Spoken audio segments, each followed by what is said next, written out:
Nad ütlesid, et lollilt tulebki võtta, sest nii on ju turunduse seadus. Nad naeratasid, lugedes kasumit, kui nõrgem jäi tühjade kätega. Nad nimetasid seda tarkuseks, kui käsi libises taskusse ja ütlesid, ära nutta. See ongi elukool. Kas sellist maailma tahadki? Kas sellist maailma tahadki? Kus nutikus on relv ja südaimaid kaal? Kas sellist maailma tahadki? Aga kui sa oled tugevam, kas see annab sulle õiguse? Kui sul on rusikas, kas tohid lüüa?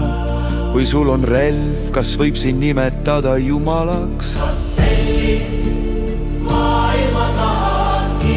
Kus tugevam sõidab üle, kuni tuleb järgmine veel suurema tankiga? Kas sellist maailma tahadki? Kas sellist maailma tahadki, kus võim on tõemõõt ja õiglus jääb halli? Kas sellist maailma tahadki? Aga taevas on kaal, kus mõõdetakse südant, mitte kasumit.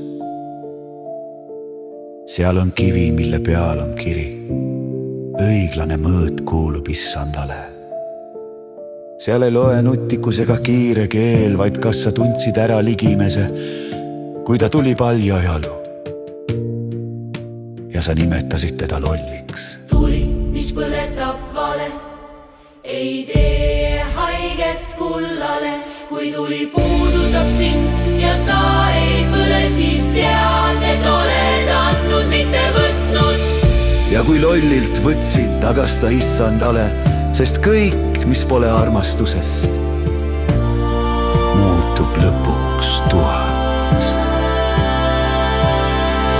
Kas sellist maailma tahadki? Kas sellist maailma tahadki?